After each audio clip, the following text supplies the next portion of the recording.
Hello, everyone, and welcome to episode 197 of At Odds with Wrestling. Joe and Adam here. Adam, hello. How are you?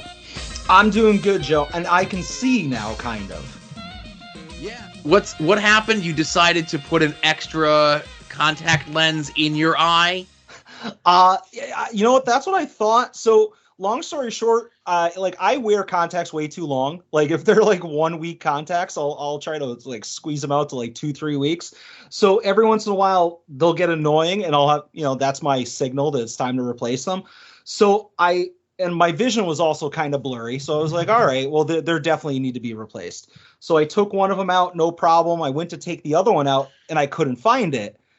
And I'm like, there's no chance that I only put one contact in, because it's like muscle memory at this point. You wake up in the morning, I brush my teeth, I put my contacts in, I style my hair, all those things. And I'm like, there's no chance that I didn't put it in there. So I was worried that the contact somehow like went under my eyelid, went somewhere like behind the eye. I don't know how science works. Sure. And it was really irritated. So after like 2 days of worrying about this, my buddy Rob, who went to the AIW shows with me, is an optometrist. So I'm like, dude, I'm coming down to your office today. I need you to take a look. And, he puts like the dye in that like makes the contacts glow under a certain light or whatever. And it's not in there. There's no contact in my eye. But he's like, I figured out why your eye is agitated. And apparently like some of my eyelashes were like curling into my eye. Nice. So I'm like, okay, then I guess they'll uncurl. Like, that's no big deal. I've never had this happen before. He's like, no, they're going to stay that way. And it's going to constantly irritate you. We need to pluck them out. And Joe, I don't know if you know the pain that comes with plucking out eyelashes. It's not fun. So that was my evening today after doing some doll safaris. But I'm good as gold now. I can see. So you had ingrown eyelashes? Something like that. There were eyelashes underneath my eye that like curled up into my eye somehow. Like they're growing on the outside of the eye, but they curl inside. I didn't understand it either. I just know that they were plucked out and it hurt. So a couple things. One, we're just going to breeze by you doing your hair in the morning.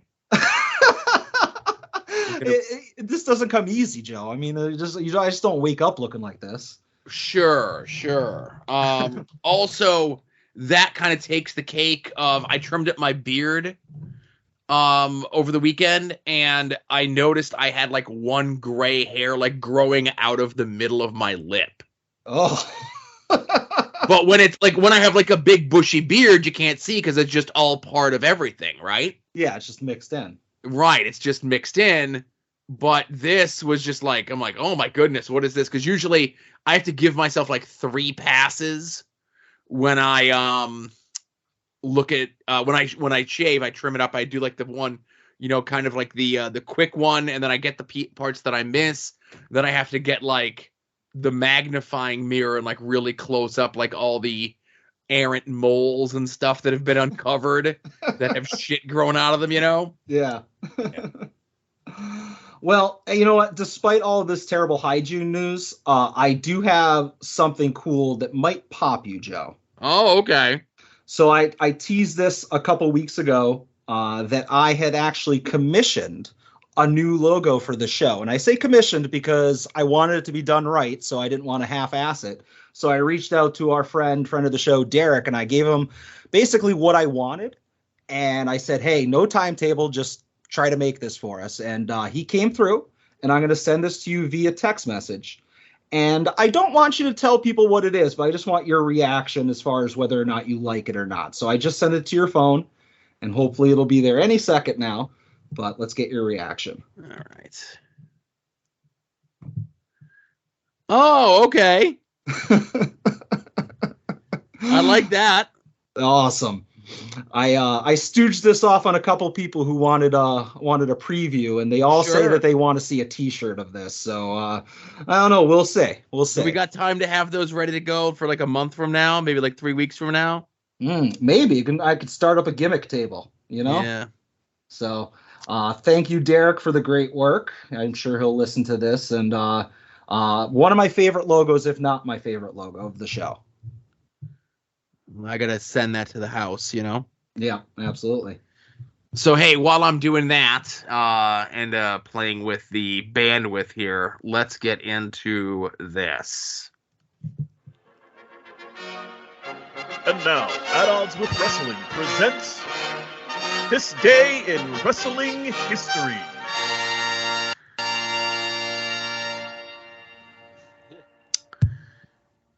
We're gonna have to get license or approval on that.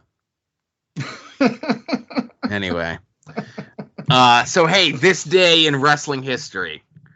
1990, right at the cusp of when wrestling was a thing for you, right? Yeah, it was still crawling at this time, yes. Right.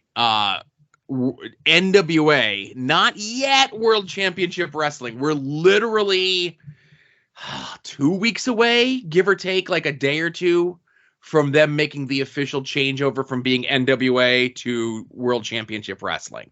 Okay. Held the Great American Bash from Baltimore, Maryland. And this was a ginormous card with 3, 4, 5, 6, 7, 8, 9, 10, 11 matches. Now, many of these were not on the home release. This was a thing that WCW, NWA used to do, is they'd have these big, giant, bloated pay-per-views, but they wouldn't spring for the 3-hour SP tape. Mm-hmm. So they'd release like a 2-hour truncated SP version of the pay-per-view. Yeah.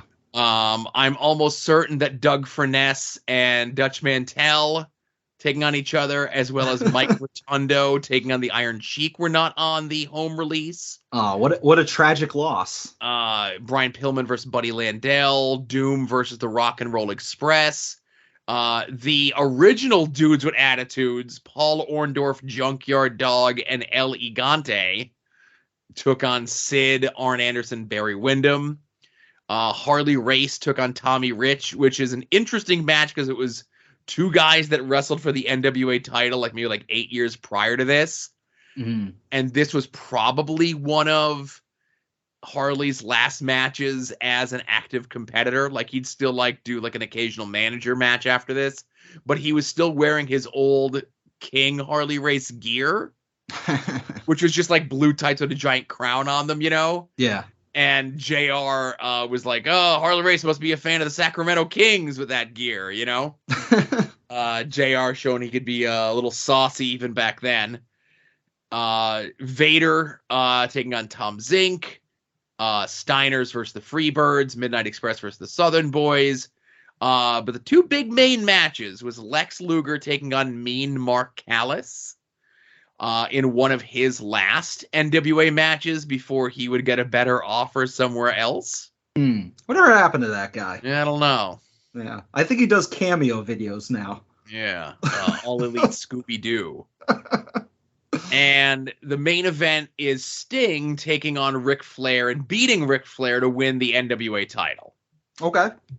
So this was supposed to happen earlier in the year, and they did a bit where at the end of '89, Horsemen are babyface, Sting is part of the Horsemen, Sting's the number one contender. There's a Clash of the Champions from January where they kick Sting out of the Horsemen, effectively turning the Horsemen back heel. Main event is a cage match. Sting comes out and tries to rush the cage. As he's trying to climb over the top of the cage, he fucks up his knee. Okay. Right? Yeah. So Sting is supposed to be out way longer. He was only out for 6 months from a really bad knee injury. So they have to now turn Luger babyface, where Luger had been the number 2 heel at the time, and then Luger just wrestles Flair in 2 pay-per-views in a row where they do weird fuck finishes, where they easily could have just hot-shotted the title to Luger, had Flair win it back, because Flair's no, I made a promise, I want to put Sting over as the next guy, right? Mm-hmm.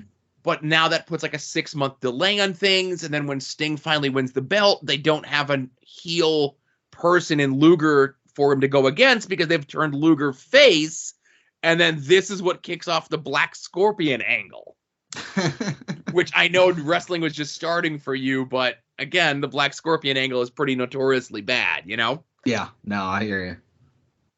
Okay, so a lot of stuff. It was just, I love the old stuff. You know me. Yeah.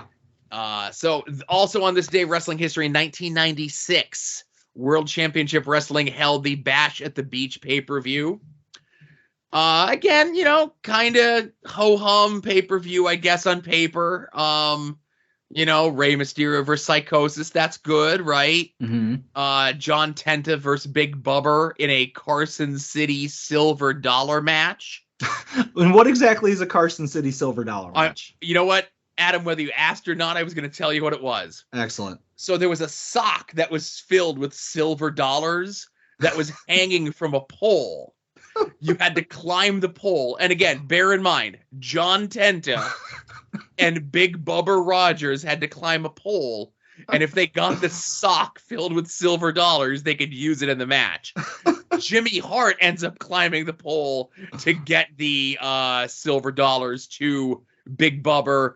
This is also the time where the build to this feud was John Tenta had thrown down the shark gimmick and said that he's a man, not a fish. And Big Bubba had shaved half of his beard to make him look ridiculous. Were the silver dollars, did they have chocolate on the inside? No, I think they were legitimate silver dollars, Oh, all right. DDP versus Hacksaw Jim Duggan in a tape fist match. Nasty Boys versus Public Enemy in a double dog collar match. Dean Malenko versus Disco Inferno. And again, we talked before about pay-per-views having too many matches. On pay-per-view, they decide to run Steve Mongo McMichael versus the Florida Pipeline himself, Joe Gomez. And now knowing what I know, that's why Joe Gomez is on pay-per-view. Yeah.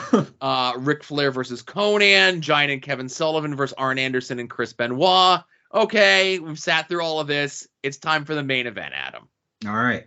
It's Team WCW of Randy Savage, Sting, and Lex Luger taking on Kevin Nash, Scott Hall, and their mystery partner. That's right. 26 years ago today was the birth of the New World Organization of Wrestling, brother. Yeah, it's funny, how memorable and iconic the main event is, obviously, but every single match on an undercard, I have no recollection of whatsoever, Not having done the research for this, I might have been able to name 2 matches, maybe 3 as a lucky guess, as the rest of what that card was. I knew, for some reason, the Ric Flair Conan match is so ingrained in my soul on this. And the Rey Mysterio Psychosis match for obvious reasons, right? Yeah. I might have stumbled my way into the Dean Malenko match. And I would have guessed, Kevin Sullivan, Chris Benoit did something on this match, on the show, ? Yeah. I feel like if you were at the show or if you watched that pay-per-view, if the Public Enemy were set on fire, you wouldn't have remembered it after the main event, For sure. Right. But yeah, so this literally changed wrestling. WCW kind of had a lead over WWF for a while. With the advent of Nitro less than a year earlier. But the Hogan heel turn, the NWO, and I think the way things lined up the next night, it's not in our this day, but the next night was against an unopposed Raw because of the Westminster Dog Show. Yeah. So, if WCW was already winning the war, but this was the catalyst for them to trounce them for the next year and a half. Yeah, no, absolutely. And plus, it's Bobby Heenan long-term storytelling paying off, Yeah, whose side is he on? Heenan's been telling the truth ever since Hogan got to WCW, and we didn't want to believe him. I always wanted to believe him. Yeah. So this day in wrestling history, 1997, 25 years ago, it's the head-to-head Nitros and Raws. Again, looking at the Nitro, a year later, Joe Gomez still wrestling again. They're in Memphis. I say that's close enough to the Pipeline. I still Gomez have a job at WCW for so long. I don't know. He gets things done. Listen, Let's just say wherever Joe Gomez go, allegedly there would also be a lot of snow with him as well. And I don't mean Informer. Yeah. But this Nitro, we talk about like, oh, it's another like cookie cutter by the numbers Nitro. But I would say this is one of the more memorable moments in the Monday Night Wars, as this is the DDP as La Parka against Macho Man. Yep, I have very little memory of anything, but I remember that. Yeah, one of the more memorable things, like I said, just really hot stuff that was going on there. As it was like these stagnant segments of the NWO, and then like every third or fourth week, they'd like change the thing, and, people would go nuts and it'd be memorable. But, there was a period of time for like 10 months where you could like set your watch to it ends with, an NWO beatdown, Sting repels from the rafters, Tony Schiavone says folks are out of time, and that's the show. Yeah, or it starts off with a 20-minute long NWO pay-per-view. Or promo. Yeah.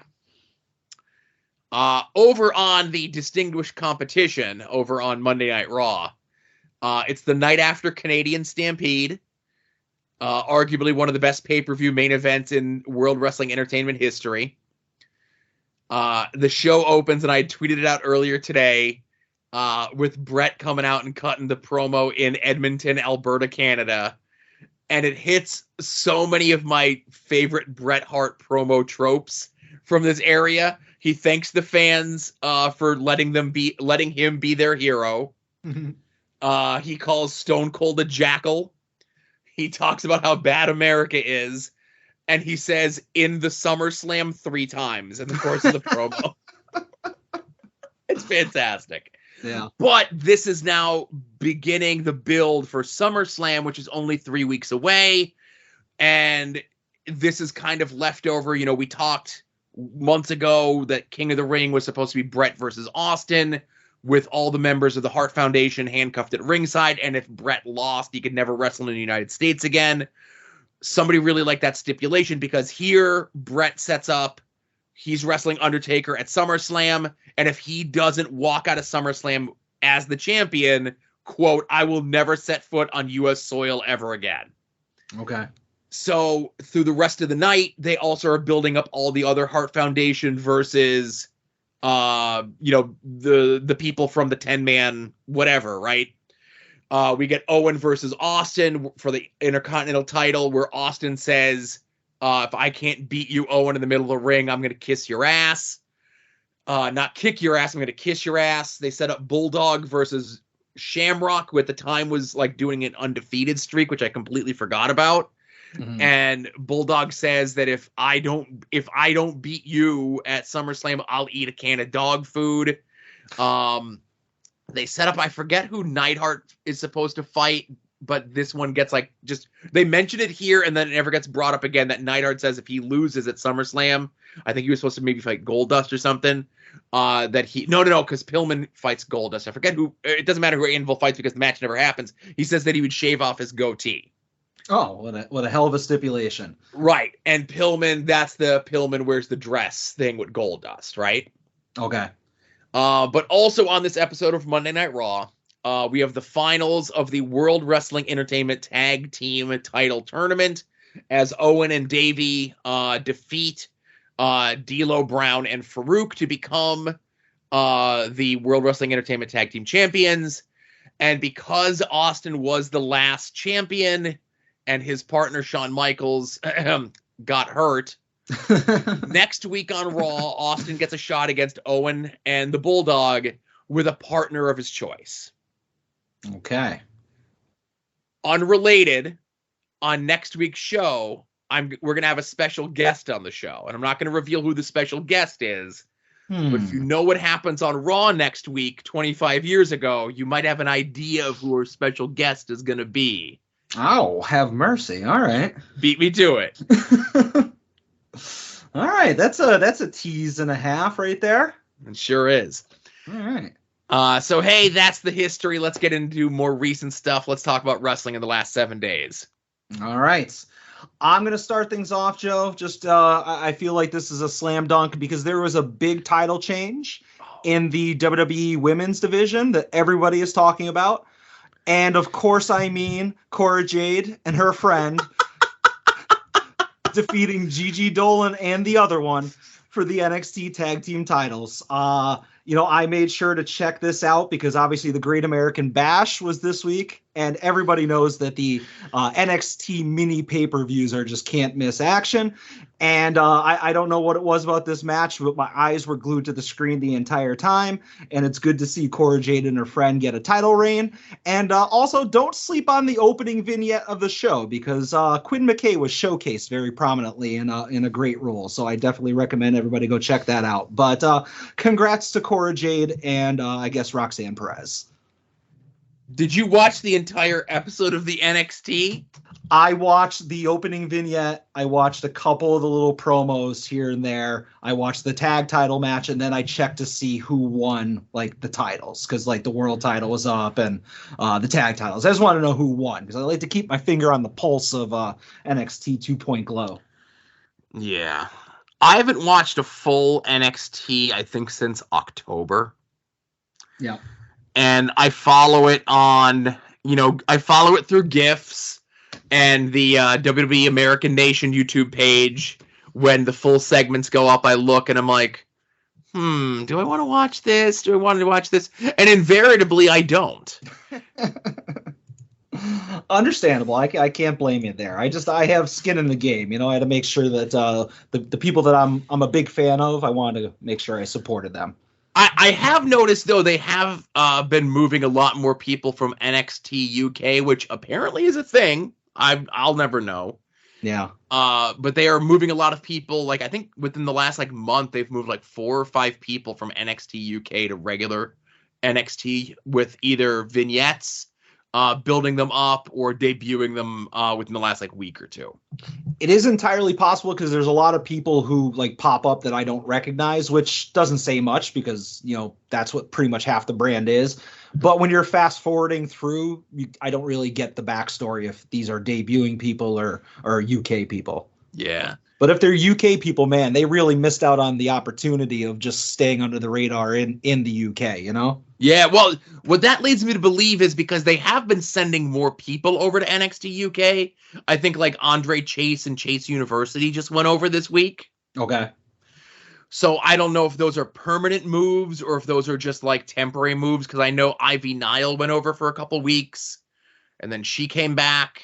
And I know Brooks and Jensen went over and they're the NXT UK Tag Team Champions, which again, okay, sure, all right. Yeah, makes total sense, yeah. Right, and I'm the hot dog Ronald eating champion or whatever the hell it is, the Nathan's hot dog champion. Why the hell not, Yeah, I mean, it would only make sense if they were heels over there because you know how WWE loves to bring foreigners here and be like, ooh, look at the spooky foreigners, be scared of them and make them heels. Obviously in the international world, Americans, especially the good old country boy Americans, they'd make great heels in the UK. Yeah, I don't know if they'd be positioned as heels. They should be, but I don't know if they are. No, that's the thing, is that it should be. Yeah. So it was a lean week for me. I did watch a bunch of stuff, but nothing really stuck out at me. I didn't even watch anything on Money in the Bank. Okay. But I'll just say this. I guess this will be a talking point of mine. I guess in the women's Money in the Bank ladder match, right? Yeah. From what I understand, it wasn't good. I didn't see it, but go ahead. And apparently Shotzi fucked up a bunch of stuff. And a bunch of people gave her shit about it online. And she went and deleted all of her social media. I didn't go and watch the match, but I did ask people that did. And they said that she wasn't the only one who botched stuff in the match. It was pretty much everybody that was screwing up all over the place. So it was odd that people were targeting her. And she's a nice kid, maybe got called up to the main roster and put into a position a little bit too soon. But they have a bare bones women's roster at this point. I think I saw some deal that this upcoming Monday on Raw is the first time men are main eventing Monday Night Raw in something like 7 weeks. Oh, wow. But when you peel that back and say, of those last 7 weeks, I think 5 of the 7 weeks was Becky versus Asuka. Yeah, in some kind of combination, yeah. Yeah, so it's not like this deep women's roster. It's just the same 2 really good people main eventing Raw, and I get it, but, you know, I don't know. Shotzi's a good kid. You make maybe a couple spots not so great in a match. You make one bad life decision, but I don't know. Everybody needs to like calm down online, I guess. I don't know. Yeah, I mean, shocker that people on the internet are mean and like dicks and target women wrestlers, you know? Yeah. And there's another thing. I saw some person okay, so I saw some person say some like weird creepy shit about Rhea Ripley. And like Rhea Ripley came out and I forget what she said. She said her shoot name. She's like, "Hi, it's so-and-so, you know, the actual human person behind the TV character Rhea Ripley. Like, this is real creepy. This is real disturbing. You shouldn't be tagging me in this. And you shouldn't be talking about women or any other person in this way, you know?" And then there were a bunch of people that are like, "Oh man, all these people today are so soft," and everything else like that. It's like, no, everybody has a voice. And, you know, people are soft. Back in your day, if somebody booed you, you would take them out back and beat the shit out of them. Yeah. You know, so people just handle things differently. And I do think that women, for the most part, do get a lot of undue and unjust things. And, you know, listen, I've been guilty of making remarks about people, but I may have, but I really do my best not to critique any competitor, male, female, you know, non-binary, whatever, their physical appearance, their looks, their in-ring stuff, you know, because obviously these are things that these folks pride themselves on. And, you know, I may have made a joke or two about people, but I try to go so over the top that it's ridiculous. But that's why I don't do those sort of things no more. Or at the very least, I poke at some people that I know and, you know, maybe they're in on it. Maybe they're, you know, maybe we kind of talked about it beforehand. And I'm like, that's funny. I'm going to tweet it. Right. Yeah. I don't know where I was going with this. It's going to look very hypocritical when I get to the other thing I want to talk about. But I don't like to bury people, but after Adam's done talking, I'm going to bury somebody. Well, go ahead. You got anything else to talk about from this week? Yeah. I got one other thing, and it's not really a huge, like, not a lot to recap, but it's more of a discussion point, and that is that on Jerry's Internet Wrestling Emporium this past week, on Uncharted Territory, they announced that there will be IWTV tag team titles. And details are obviously forthcoming on how those are going to be crowned, but I just wanted to kind of speculate on, like, some... not necessarily who the first champion is going to be, but some of the people you want to see involved in, you know, in the mix. Obviously, we have some of the show favorites like Gummy Boar and Bulking Season, maybe Big Dan and Channing Tatum. But just wondering who you'd like to see at the very least in the tournament, or if they do a tournament, like just basically maybe the first couple contenders for the titles. Yeah, so, you know, obviously, I have a very narrow cast sometimes when it comes to indie wrestling. I do need to broaden my horizons a bit. You know, I'd like to see the outfielders Weber, Hatfield, and Shea McCoy thrown in there. I'd like to see Derek and Ziggy thrown in there. Yep. As a team. I've seen a couple 2-3 times over in Enjoy Wrestling that Edith Surreal and Willow Nightingale have teamed up. They're a good one.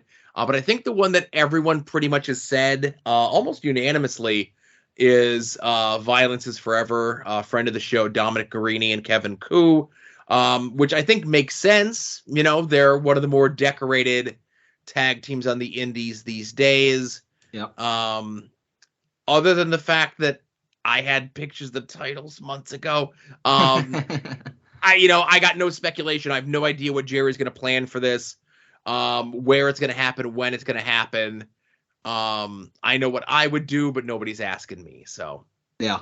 All right. Well, it's good to see in lieu of like a real heavyweight title, you know, this is a good consolation prize. Yeah. I know there's a big boys title, you know, requested a Haas division title, if you will.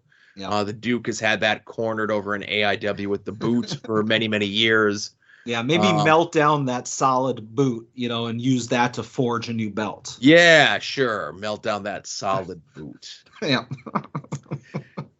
So this is a quick one, but I'd be remiss not to mention because it happened in the past week. Adam, I know you're surprised by this. I was surprised by this. Okay. The person running Buff Bagwell's Twitter wasn't Buff Bagwell. What? Whoa, wait a minute, whoa. But the Buff that called our voicemail was real, right? I'm looking into that. Okay. I've been going over that. Like I sent the recording out to analysts and so forth. Okay. So obviously I think some people are like, we all got deceived, and I'm like, did we? Did we? But I will say, when it came out, like, officially, and many of us knew for a very long time, and I'm like, okay, maybe you're just young, or maybe you're naive, or maybe you're not aware of, like, this very public video that's been going around of Buff talking about how great a President Trump is, and the multiple DUIs in the last 3 years, and him being at one of the Conrad StarCast events and trying to steal the cash box. And I'm all for redemption, and I'm all for getting clean, and I'm all for somebody making their life better, But all of this just smacked of less focus on Buff trying to get himself better, but using Buff getting himself better as a vehicle to take advantage of people. And the guy who was running not his social media, but at least part of the social media team, was the guy that was also doing the merch and setting Buff up to do, like, comedy shows. Again, I don't know.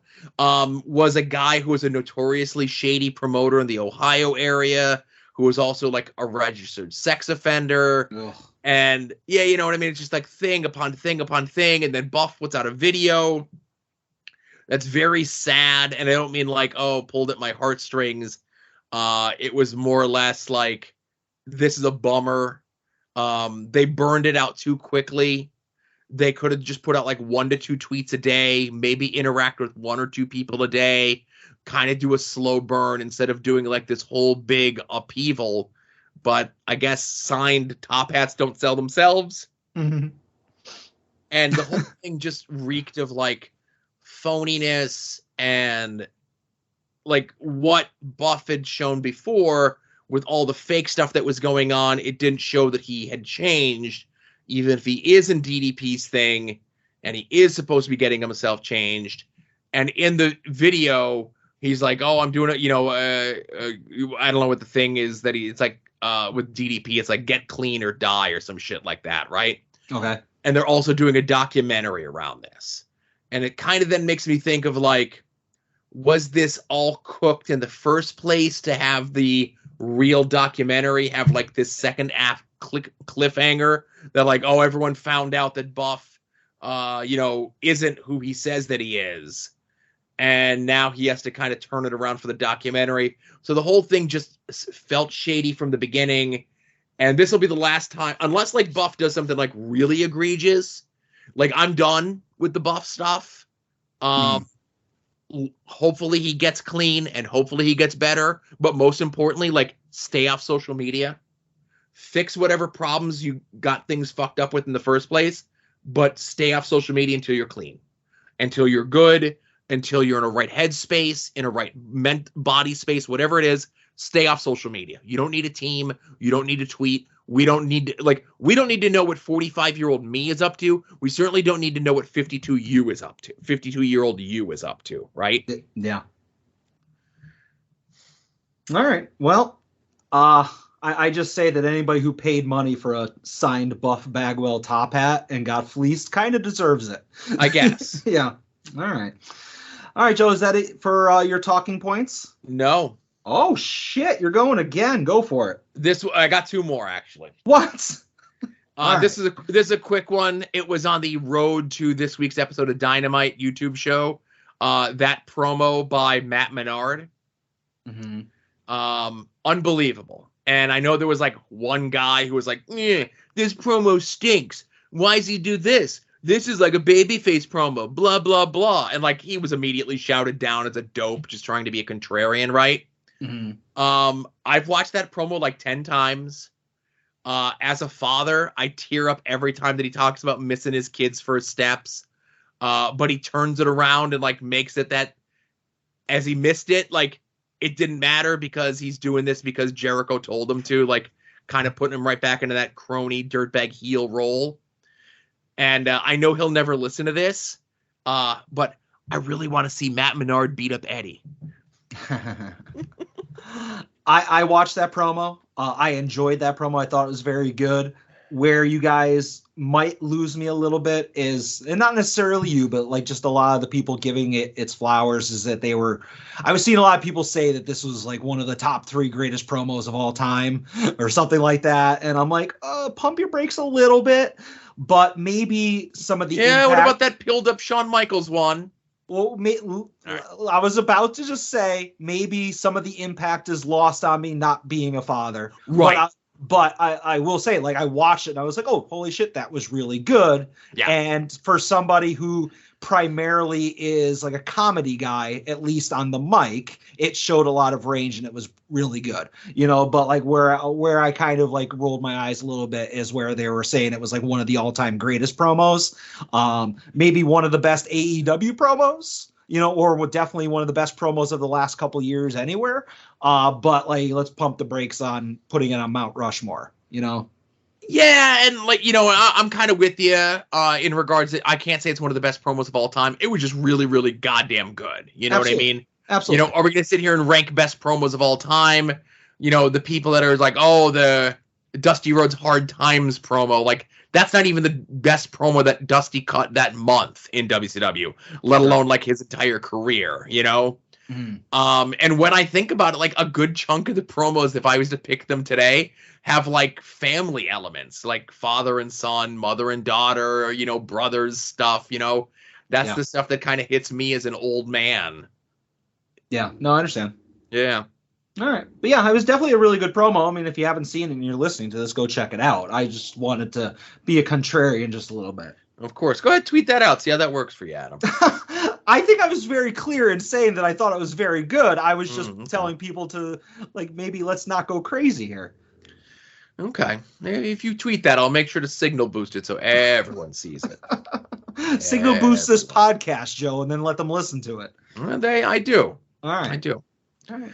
It's easier to interact with a tweet than download a podcast. I'm just saying. Yeah, there's no fucking money in it, though. Oh, Jesus Christ. Anyways, go on to your point number 4, Joe. All right. I saved the best for last, Adam. Yes. It finally happened. The thing that we've been waiting weeks, if not months for. This past Friday night on SmackDown, we were introduced to Massey and Mansoor, the maximum male models, introduced to us by none other than Renee, listen to me. It's Renee. It's Max Dupree. His brother is Renee Dupree. But holy shit, Adam, this segment, if the Matt Menard promo didn't happen on Tuesday, this would have topped what I watched the most in the last 7 days.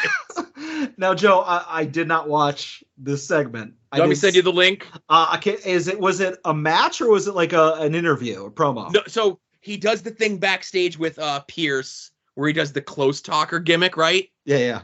And that sets up him going out like everything is finally right, the lighting is right, everything that he wanted for his maximum male models is ready to go. So we then go to commercial, we come back.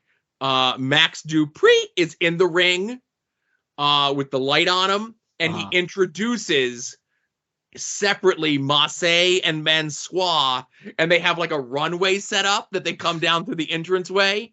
Okay. And they have camera people, and he's talking about them and how fantastic they are.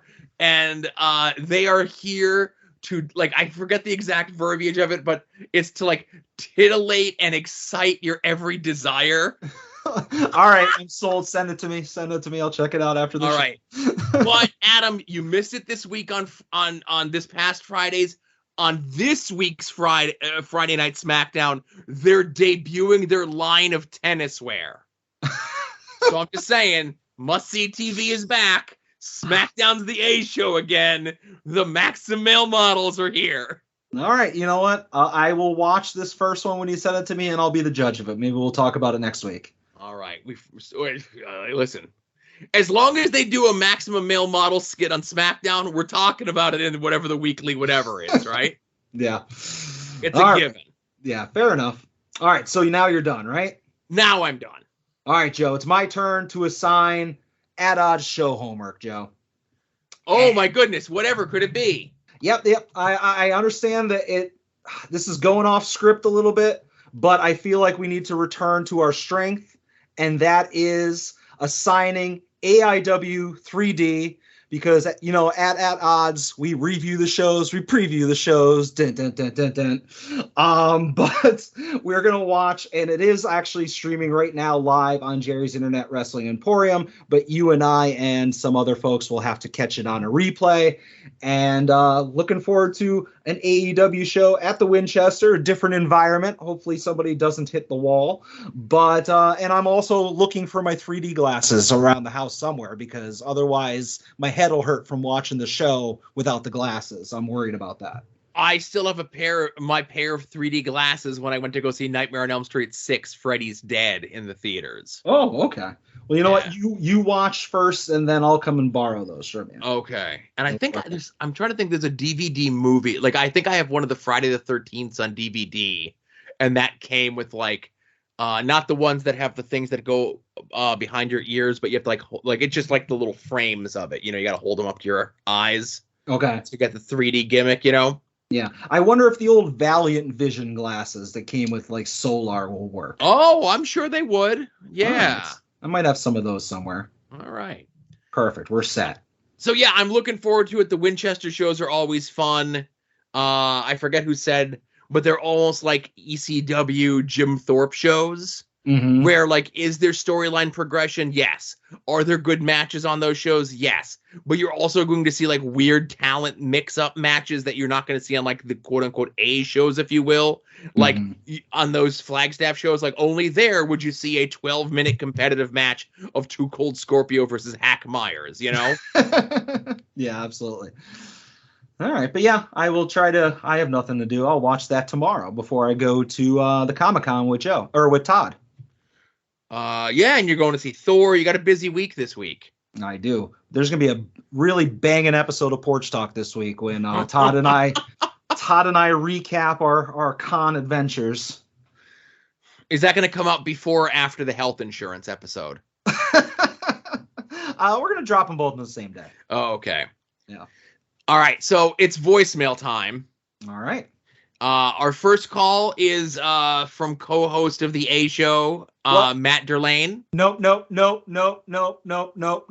Joe, you will not play a voicemail of anybody from the A Show. Not on this show, because I spent a ton of money, company money, mind you, to get a commercial played on their show, and I got no official response. I didn't get any kind of thank you from them. You know what, Joe? Do you have the audio of that commercial? Can you play it? Of course. When you emailed it to me originally, I printed the email out and framed it. So, of course, I still have it. All right. You know what? Play that, and then I'll decide after that if we want to play Matt's voicemail. The following announcement has been paid for by the soon-to-be-named network. Hello, the A Show. This is the $100 Vansky, the star of At Odds with Wrestling and Porch Talk, and the two-time A Show Tournament of Champions winner, and soon-to-be featured performer at the Great Lakes WrestleFest, the man Adam Van. I want to take this opportunity to congratulate you guys for another season of the A Show and another Tournament of Champions. Tournament of Champions. You seem to throw the term champion around pretty loosely these days, considering the winningest competitor in show history, i.e. me, wasn't invited to participate this year. Not that I would have, mind you, but, you know, sometimes you get nostalgic for the old days. Like when I easily defeated Jason D'Agostino way back in the day. Or when I beat Tim Taylor without even preparing for the show. Or when I pushed Joe Sposo to a time limit draw.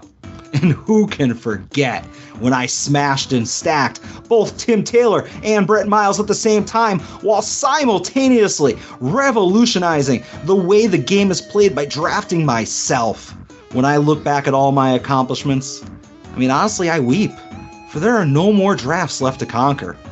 But notwithstanding, people always ask me if I'd ever do another episode of the show. I mean, it'd be ratings gold, so I'm sure you guys would love it. The industry juggernaut that is the soon-to-be-named network promoting the entire spectacle, I can see it right now. The return of the man that everyone wants to see lose but never does. But why? What's in it for me? Who's left for me to beat? At this point, the only real competition for me would be myself.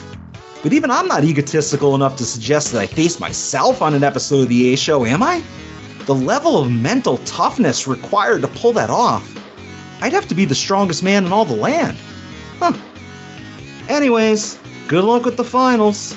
And hey, Matt, do me a favor. Put a mirror underneath Sleepy Decker's nose. Make sure he's still breathing.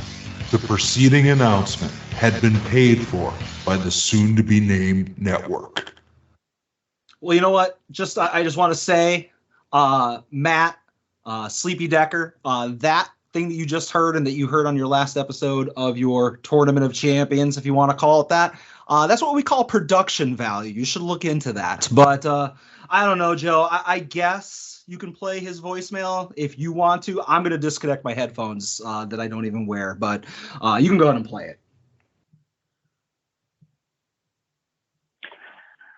Good evening, gentlemen. This is Matt from the A Show, calling to mostly speak to Adam's ad that he purchased on our finals that I finally heard. So there were a few errors, we'll call them, in there. For example, he has never won the Tournament of Champions. Bullshit. And he's never done the majority of the things that he talked about on the show. But that's okay, because listening to his voicemail or his discussion of the ad, I have an idea. So I'm going to talk to Decker to see if this works, and we'll get things moving for the fall 2022 season. For Adam, I think this is going to work. We'll see what happens. Well, great quality phone call. Didn't expect much more from you. Invest in a new phone or a microphone. I don't know what exactly he's alleging. First of all, everybody knows I am a former two-time champion. That is indisputable. There's only two champions that have ever been crowned, myself and Jenna. But I don't know what he's planning. But as I said, I will never appear on the A Show because there's nobody left for me to beat. There's really no legit competition, and that's where I'll leave it at. All right. Well, thank you for your call, Matt. A lot of this is sure creeping over into this show, huh? I don't know what you're talking about. All It's right. legitimate heat, brother. Mm-hmm. All right. Next call. Hey guys, it's Kevin. Speaking of Kevin, boy, do I regret getting into whatever that Kevin Smith discussion there that we were having on Twitter. And it got to the point where I'm like, I have other stuff to do than to be on Twitter. I need to just ignore this. There's good discussion going on. There's good debate. And I'm all for sitting down with Ed sometime and recording our Kevin Smith opinions for a podcast. All for it. But I'm going to try to use that spent time, not wasted time at all, to inspire my question for this week. So part of Kevin Smith is having Jane Silent Bob appear in things, whether it's very briefly, like in Chasing Amy, or whether it's throughout the whole movie, but they're the ones that tie together all of these things. And I got thinking, wouldn't that be interesting in wrestling? Now, we kind of already have it in certain ways with AEW, Ring of Honor, New Japan being connected. You can even throw Impact in there, kind of. But what if we included like all of WWE with all of it? What if there's just, say, a pair, a twosome, that could randomly appear anytime in wrestling to just kind of tie it in together, to be fun, to be silly, just sort of like a wink or a nod, or when needed, maybe progress the plot forward, maybe be part of the storyline maybe have matches, be part of the adventure. And I think like someone like OC makes sense. He's just, to appear backstage. That could really make sense. You could do a joke of, who was it Kayla Starks, I think, that was on AEW as enhancement talent, but also kissed by the Los Lotharios within the same couple days there. Something like that would be interesting. I'm going to throw it out there. The Street Profits. So they always do their segments in WWE where they're backstage and interact with people. The barbecue this weekend on Raw. But imagine if, like, there's something going on backstage with Jericho Appreciation Society and their Street Profits reacting to it, or they're backstage at Impact or Ring of Honor or AIW or whatever. And they're just kind of like the straw that stirs the drink in a red Solo cup, of course. To just kind of get something going, have reaction, have a pop, continue on with the show. So that's what I could come up with for this week. Curious if you guys can think of something for this example. Hopefully I explained it well enough. And looking forward to the homework. I cannot watch it live tonight because I'm busy hanging out with my son watching Teen Titans, and that's awesome. Bye. All right. Thank you for the call, Kevin. I think I know exactly what you mean. Somebody or a pair that, can pop up and, whether it be a cameo for comedic purposes or they might have to drop in and say something poignant like like Kevin Smith at the end of Clerks as Silent Bob, or, somebody that can get physical, do a vignette, just kind of walk in the background. And I think you need somebody or a pair that have range, somebody that's funny but also serious, but that can draw money. And I'm going to, of course, say the Iconics or the Inspiration. I think they'd be a great pair to pop up at New Japan, Ring of Honor, WWE, AEW, AIW, LVAC, wherever. I think that's a great pairing. So it has to be a pair, I guess. Is that what he's insinuating? Well, no, he mentioned, Jay and Silent Bob as the inspiration, no pun intended. But he did mention Orange Cassidy as a possible idea. So a pair, but based on the Jay and Silent Bob recurring characters, I think is what he meant. Yeah. See, unfortunately, the way my mind goes is, I just can't get over the speed bump of you couldn't get Impact and AEW to agree on what talent to use and how. Mm-hmm. And you're going to agree on multiple companies. I know this is fantasy and it's make-believe and it's pretend. That's just wrestling in and of itself, not on top of Kevin's scenario that he pitched. But I figure if you're going to do it, you're going to do it and go big. It has to be a character that exists not only in all of these different wrestling worlds, but also in our real world as well. It's John Cena. John Cena just pops up in every show. There's 1 week of TV where he's on, let's start on Monday. He's on Raw on Monday. He's in the crowd on AEW Dark on Tuesday. He's on AEW Dynamite on Wednesday. He's on Impact on Thursday. He's on SmackDown on whatever indie shows are running that weekend. He's there. Whether it's just in the crowd, whether it's just something, it's just 1 week. John decides I'm going to be at let's do it. I'm going to do this goof. I'm going to be even if he's just in the, there's a backstage scuffle, right? Eddie Kingston and Jericho are fighting in the garage. Yeah. And you see John Cena get out of his car, see the fight, and just get back into his car. Yeah, I can see that. Not as big of a draw as the Iconics, but no. That's not a bad idea. I like that. Yeah. But all right, I like that. That's good question. A good call, Kevin. Yeah. Last call, pink button time. All right. Hey, Joe and Adam, it's Ed. Clerks 3. Watch that trailer a lot.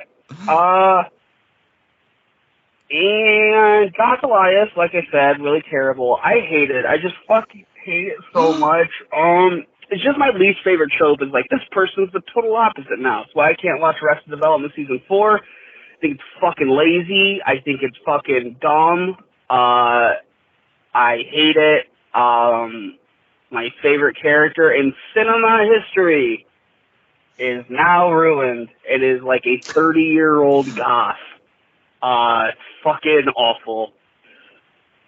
But I don't know, maybe that's a good thing. Like, I'm sure this won't mean anything to you, but like the U.S. version of Skins, I sat down, I was ready to hate watch that, and it ended up being really good. And the Power Rangers movie in 2017, I went to hate watch that.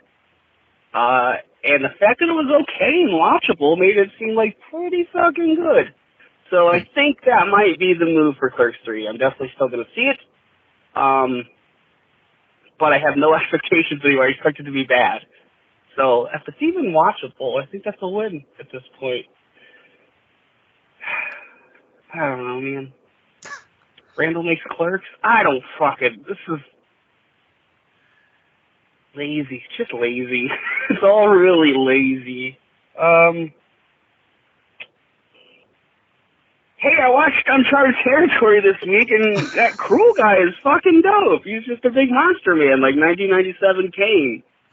I like it. I want to see him more places. Tell Mantis about him. Tell Mantis about old Cruel. It'd be cool in an LVAC show. I have my list of people in AIW I want to see Cruel face. Have you seen Cruel? Have you guys seen Cruel? Nope. Fantastic. Got a cinder block smashed on his head. It did nothing. It's fucking dope. But, yeah, what, Joe, thoughts on Clerks 3 now the trailer's out? Do you think does it look worse now than you thought it would be? Let me know. I don't know. Not stoked anymore. I'm still going to see it. But Cruel, bye! Joe, I just want to say I cannot wait until the end of our season when we could take a week off and just play all of Ed's calls. Well, joke's on you. I delete everything after we're done recording. Oh, come on. God damn. Second of all, there are no weeks off unless there's like serious injuries or something. Yeah. Or people are like legitimately out of the country or something. But I went into Clerks 3 with very low expectations, and Kevin Smith buried those expectations. Oh. I made the joke to Ed or to someone that it's always really cool when like somebody does a fan version of their favorite movie and they get someone from the original movie to be in their trailer or something, because that's what this looks like. And right even to the trailer, multiple times, Kevin Smith throws in there, it's like, yep, I know this joke is lazy and I'm addressing it, so you can't say it's lazy. Gotcha. And it's like, oh, he got me on a technicality. He already made the joke I was going to make about how shitty of an idea this is. So now I can't make it. I could still make the joke. Even in the trailer, there's lazy editing. The lighting looks horrible. There's a chance that this was probably made during the pandemic. No duh. But it looks so bad. Like, Kevin has never been a dynamic filmmaker when it comes to like camera movement or the way a film looks. It was always about like the quality of what he was putting out there. But it's essentially he's remaking Clerks. He's remaking the first movie. Just he's making it as a movie in the movie of Clerks 3 and having to address who he introduced in Clerks 2. You don't see no Rosario Dawson in this. That's the only thing that has me intrigued about Clerks 3 is how they write her out of being in this movie. Yeah, like did Dante go back to his first fiance or something like that, you know?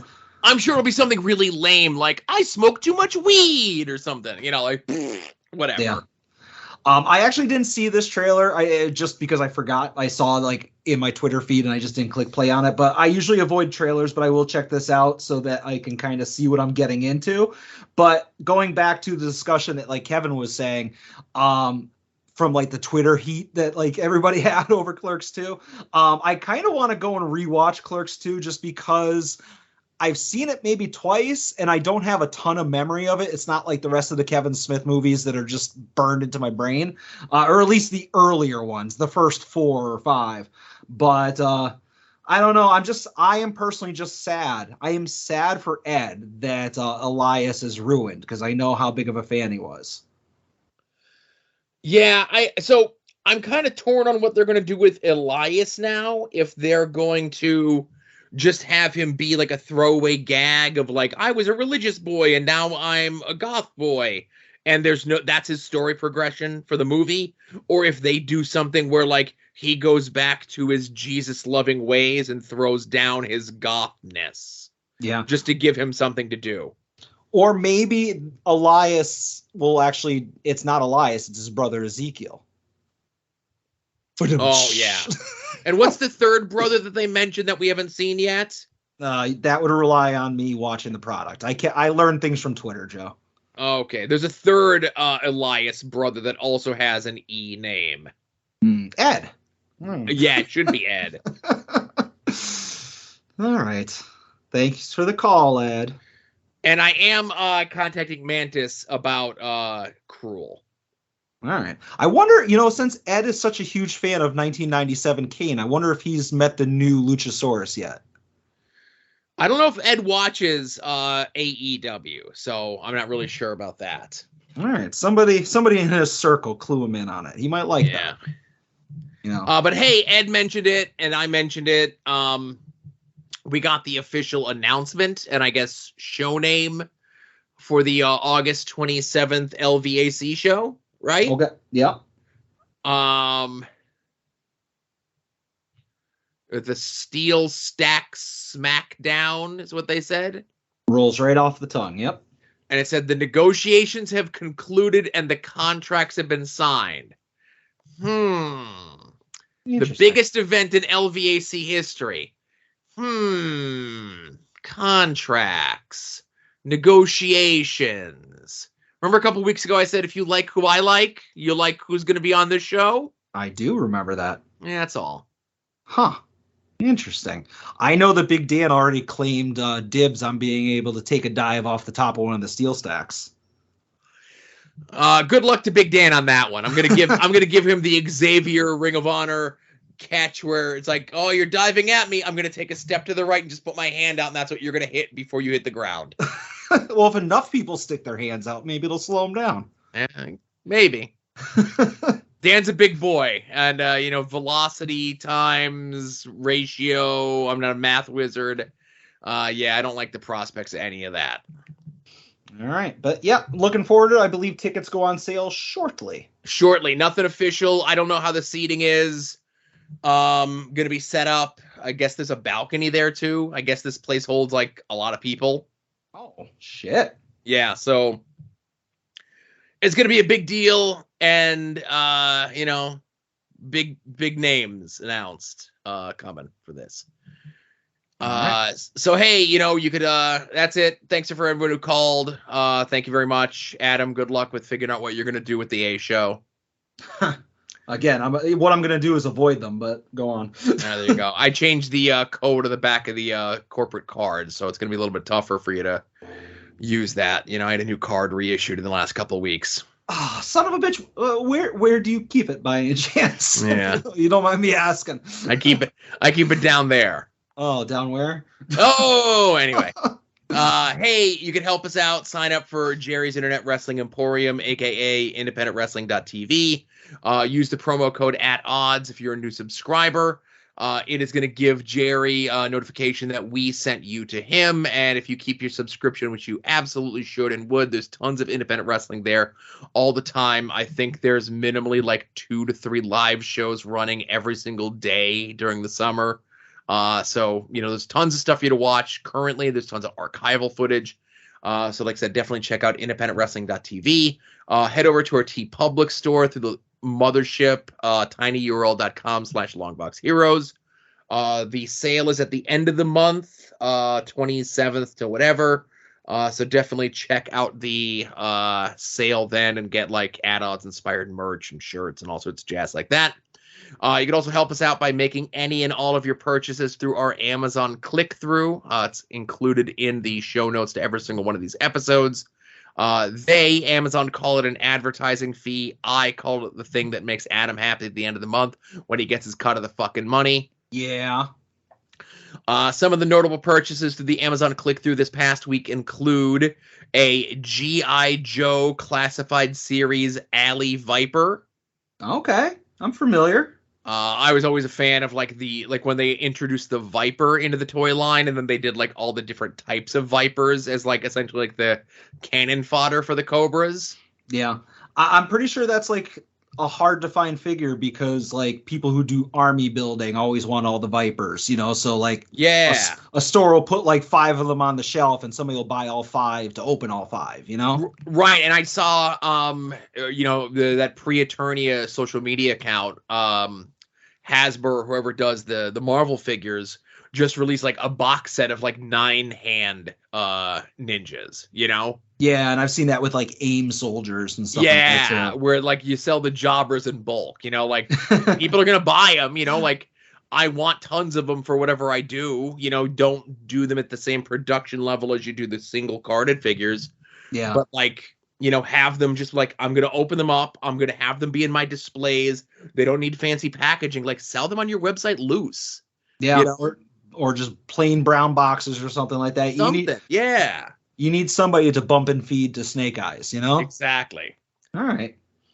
Somebody also purchased flush cutter, wire cutters, BS8109 soft wire cutter, pliers, precision micro cutter, anti-slip flush cutter for electronics, aluminum, jewelry, 3D printing, copper wire, cables, floral.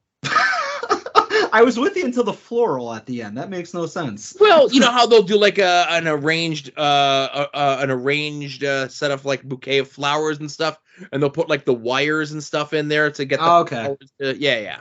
Okay, fair enough. As a florist in my former life, no, I was never a florist, but you know. Yeah. Okay.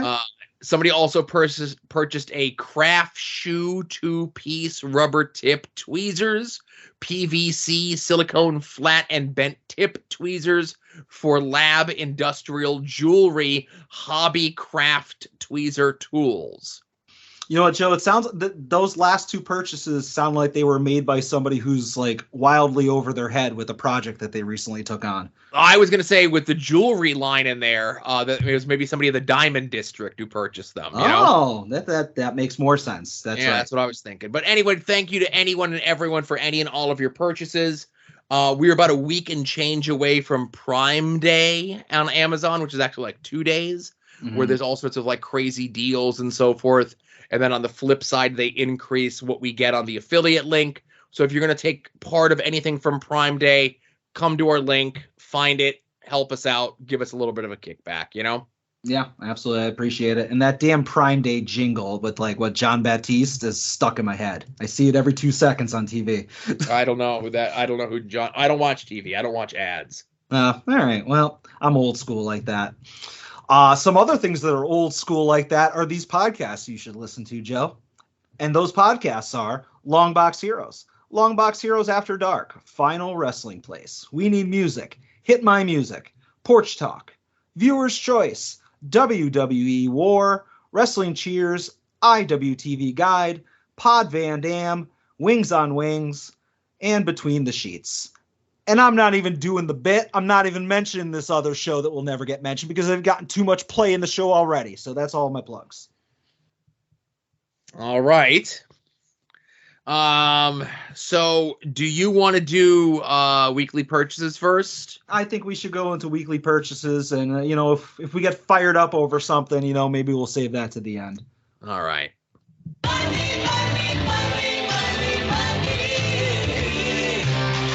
Some might cost a little. Some might cost a lot. But I'm the $100 Vansky. And your figures will be bought.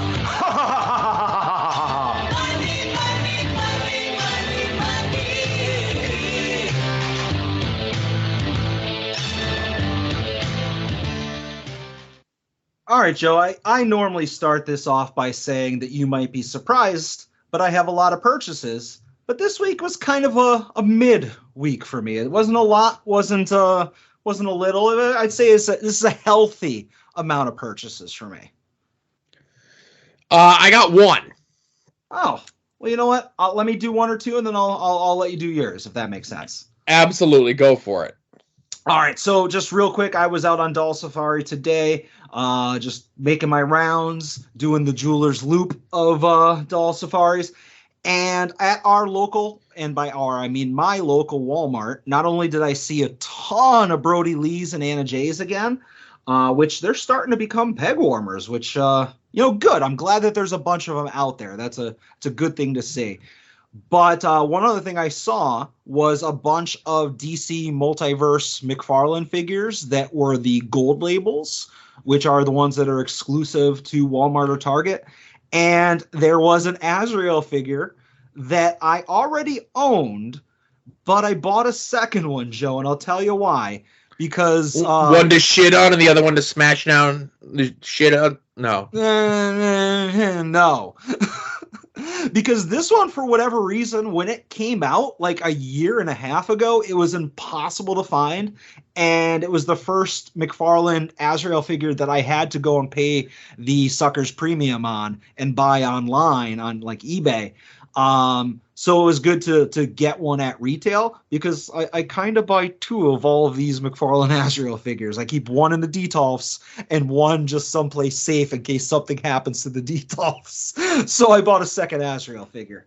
But I was happy to find it in the wild, and I sent it along to the Scottie Pippen of Azrael figure collecting, and he approved too. So what's the special thing other than like the gold label thing? Is just their exclusives there? Are they like different paint jobs, or is it just a different sticker on the box? Well, first of all, gold label means that particular figure is an exclusive to that store. So there's gold labels that are sold on Entertainment Earth, Walmart, and Target, I believe. I think there might even be a couple that are exclusive to like McFarlanetoys.com. But sometimes it's a completely different figure, but for the most part, it's a paint job change. In this case, they took an existing Azrael figure from the Curse of the White Knight storyline that was originally all blue, like dark blue and gold, and they just basically spray painted it silver, so it's just a straight repaint. But it was a Walmart exclusive that at least initially didn't have a wide distribution. Gotcha. And one other thing that I bought, you'll remember that weeks ago I made my not at all inconvenient 2 excursions to Pandora's Box Toys in New Jersey. You remember that? I do. And at the time I bought the Danhausen 1 of 275 exclusive Major Bendy. And, I was happy to buy that, got it home. And for whatever reason, a couple days later, I thought to myself, wait a minute, shouldn't this have come with a card? Because a lot of the Bendies come with a card. And I did not get a card. And I was going to message the store, but I was actually watching the Major Pod Whatnot, and Broski was selling one of the cards. And he had said on the Whatnot stream that the cards were only given to people who pre-ordered the Bendy, but if you bought the Bendy in the store after the fact, you didn't get it. So long story short, in my mind, I feel incomplete, and I found a Major Mark selling one in the group like real cheap, about like half of the going rate. So I picked one up for like less than $20. So I have a complete Pandora's Box Danhausen Major Bendy and Major Bendy card. Good. Again, I didn't know that there was the different special thing with the cards, Yeah, it's like it's the same family of cards, but it has a different design. It makes it obvious that it was the one meant to go with the exclusive. But just up in that resale value, Joe. That's all it was. All right, what do you got? Are you planning on flipping this now that you paid a premium for the Bendy and then paid a premium for the card, maybe?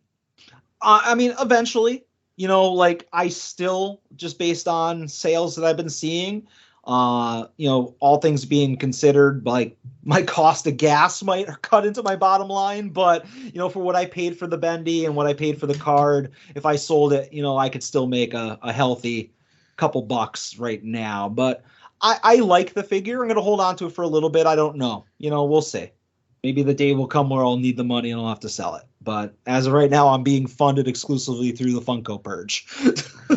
Oh, and I see that's going great. Hey, I've sold a couple. All right. But what do you got, Joe? All right. So this weekend, my wife and my son are going away for 5 days, Sunday to Thursday, for Boy Scout camp. Okay. My wife is one of the leaders. I am not, and you had to be a leader and go through like this testing process and everything else to go.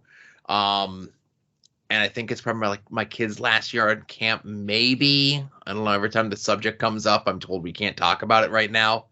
But they're going, and while they're gone, it's something that I've always kind of wanted for like myself and for my kid. And now that they're going to be gone out in the woods for 5 days, I got them a portable like battery charger gimmick for their for like their devices. Yep. According to product reviews, and I did research and I looked into stuff, and I read the bad reviews and stuff like that. And the bad reviews typically are people that don't know how things work. But this thing is supposed to like hold a charge for like 3 or 4 days. Like it's supposed to have like 72 hours, quote unquote, worth of battery life. And they're just gonna be running one device off of it while they're there and like only charging it up at night. So we'll see how that goes. And then if it works well, when my kid and I go and do our long day Pokemon walks, we have something when we're far away from home to kind of charge our devices off us. Sure. I can tell you, Joe, the way that the gimmick for this, I know this from a former life of importing and exporting, is it's based on milliampage of the batteries. So do you have any idea what the milliamps were of the battery backup you bought? I could tell you right now. Yeah, so generally the way it works is when you find that out, it'll be, let's just say while you're doing that, it's 10,000 milliamps. Okay, here, I see it now. So you have one there, it's 26,800 milliamps, which is a ginormous one. Mm-hmm. Your average cell phone, depending on the model, is between 3,000 to 5,000 milliamps from 0 to full. Okay. So think of it this way. Let's just assume on the high scale that your phone is a 5,000 milliamp device. How many times does 5 divide into 2,700? Oh, Jesus or Christ.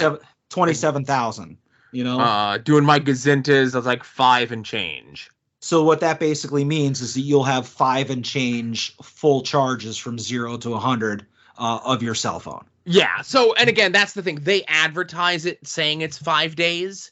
Yeah. And then the reviews are like, oh, this thing only worked for like 2 days and blah, blah, blah, blah, blah. But like, I don't know if you follow the directions, I think.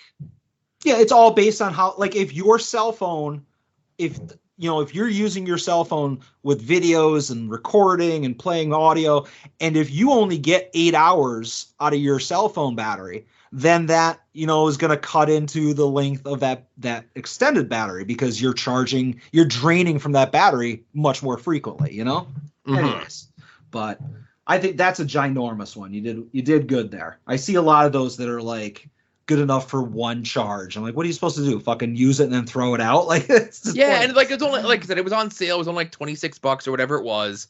Yeah. But like I said, when I buy shit like this, I don't just buy the first one I see. I try to do the research, Yeah. All right. Cool.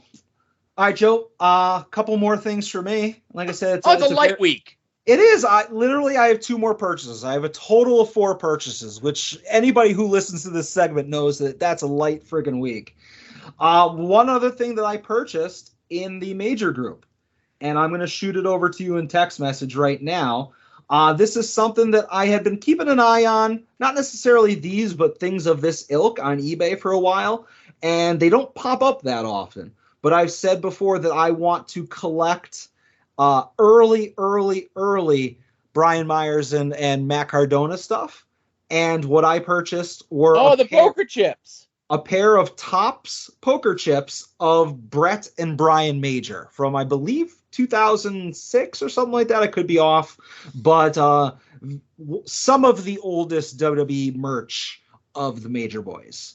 And I got these for like really cheap. Like I don't want to say the guy who sold it didn't know what they were going for. Maybe he didn't care. But I got it for a really good price. And like if you try to look up like eBay comps, like I don't even know if one sold in the last 90 days. So they're pretty damn cool, man. Pretty damn cool. I think that's, I know they mention it because he brings it up all the time, that in his time in World Wrestling Entertainment, that was the only piece of merchandise that Cabana ever got, was he got on one of the poker chips. Yeah, because I guess they cheaper to make because they're probably just like a sticker. I don't know if they're actually printed on there. I got them and I put them down today. I didn't get a chance to inspect them, but yeah, I think it's a unique piece of merch, and I didn't pay hardly anything for them. And I'm gonna guess that it was probably about 15 years ago because I know like in the last couple of days, like in between here and there, I saw folks posting the SmackDown debut of the Major Brothers. Yeah.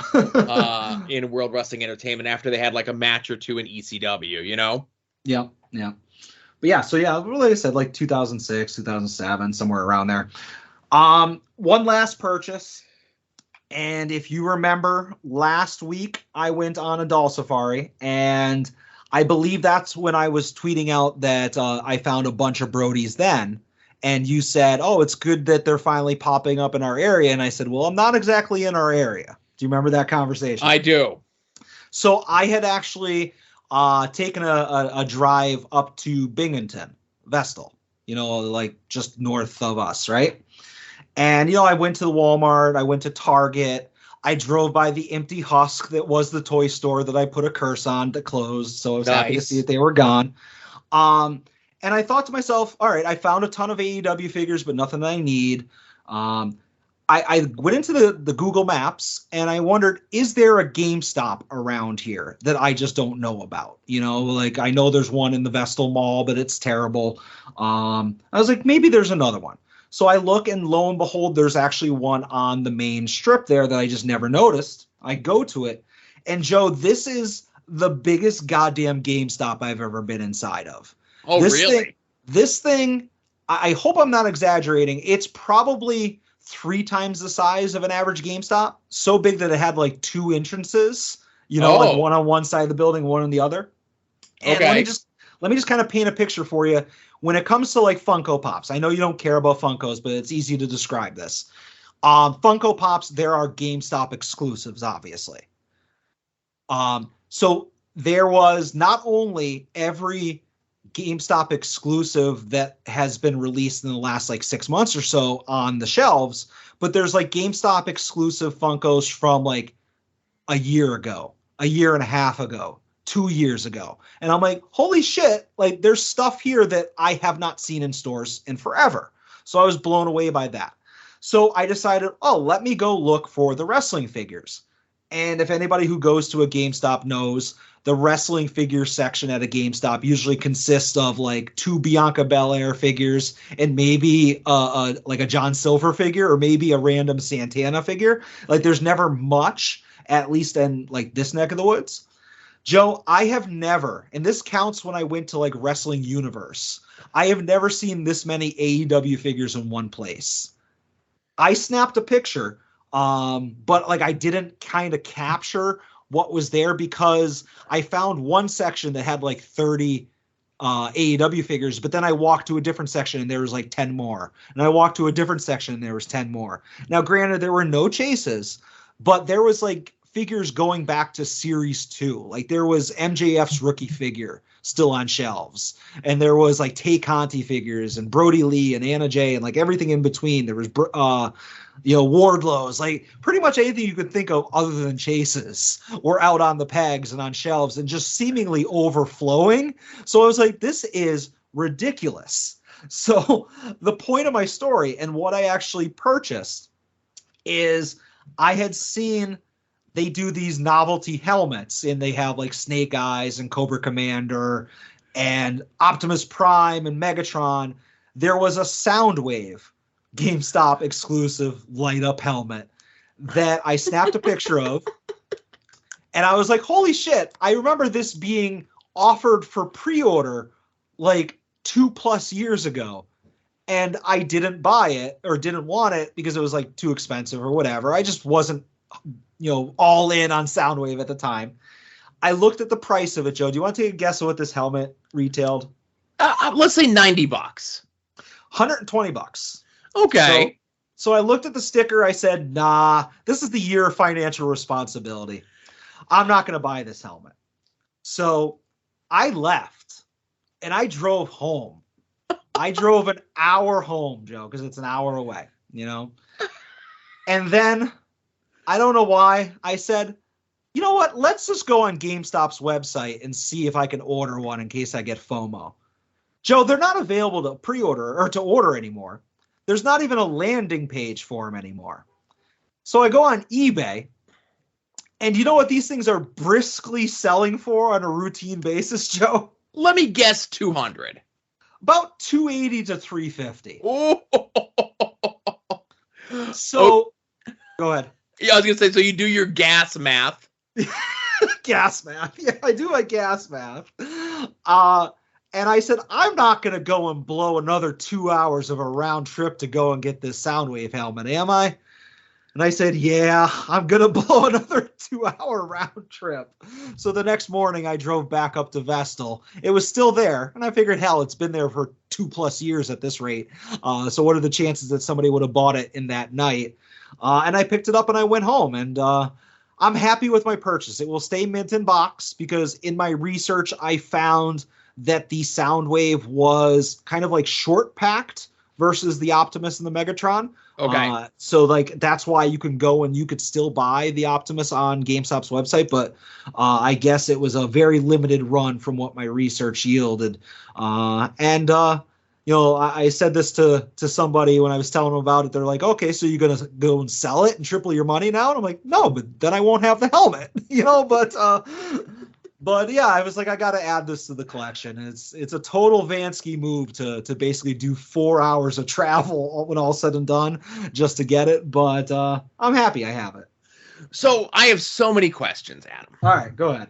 So this GameStop, as big as it is it just not in a well-traveled area that it has like this number of AEW figures, this super rare Soundwave helmet, and like who else knows what other rare shit is there that's just not on your radar, that's just laying in this store? Like, why is this store like not like completely picked over?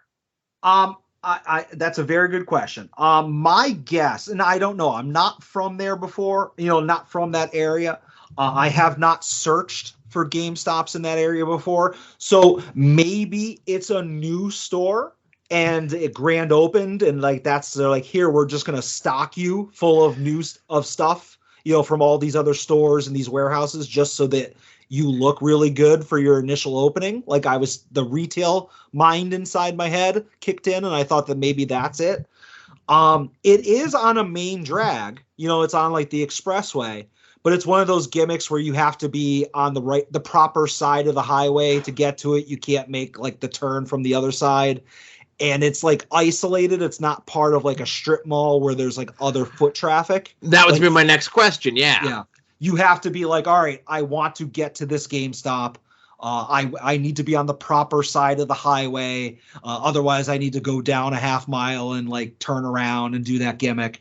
And then there's really nothing else. It's not like, oh, I'm going to go to this GameStop and then walk over to this Starbucks or something like that. It's just, you have to be going there on its own. And as far as other things that like aren't on my radar, yeah, I mean, it's entirely possible because there was like, I'll be honest with you, there were Transformers that I was like, oh shit, I haven't seen that in a while. Like I was kind of itchy for, but like there's lots of Pokemon stuff and, you know, things that I don't collect, you know, lots of other tchotchkes and stuff like that, you know? Right. And that just makes me wonder. And, you know, and obviously a 4-hour trip. I'm shocked that you didn't just go ahead and crunch the numbers while you were in the store on that helmet. Yeah, well, like I said, it was me like thinking it is the year of financial responsibility, and I am currently unemployed, so I shouldn't be dropping $120 on a Soundwave helmet. But then I was like, yeah, it is really a very un-Adam-like decision to leave and not get it. I don't understand the mentality. I was kicking myself, you know, to go all that way, and then, you know, like I said, it's an hour up, an hour back. To have to do it again was just stupid. I was like, this is very dumb even for me, you know? Right.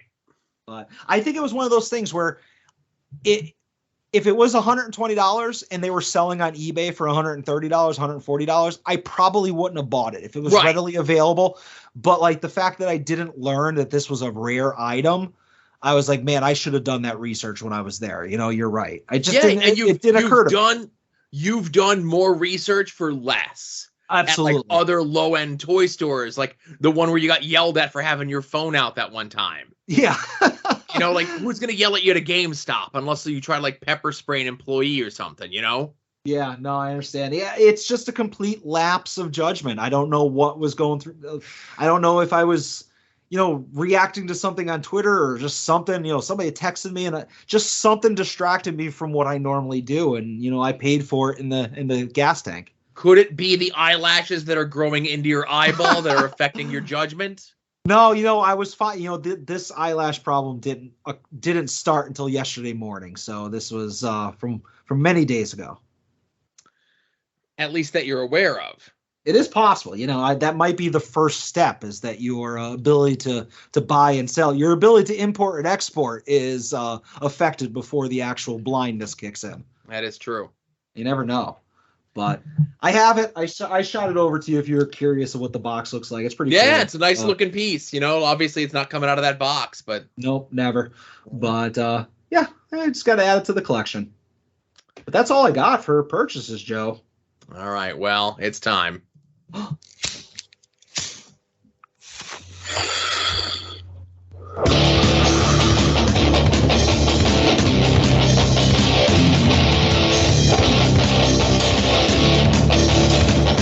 heat, no heaters.